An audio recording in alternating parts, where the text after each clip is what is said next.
Hello guys, if you want to block or unblock a friend in Snapchat, so this video is for you, because in this video I will tell you how to block or unblock friend in Snapchat. So please watch the full video and also subscribe to this channel. So let's get started. First of all, open Snapchat application and then tap on a profile icon on the upper left corner. Then scroll down a little bit and here you will see my friend option. Tap on this.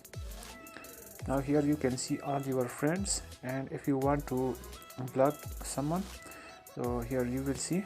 So let's suppose I am blocking a friend here. So tap on the friend you want to block.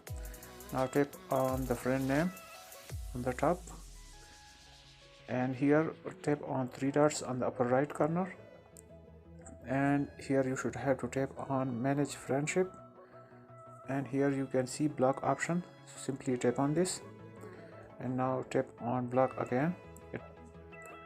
It will be blocked.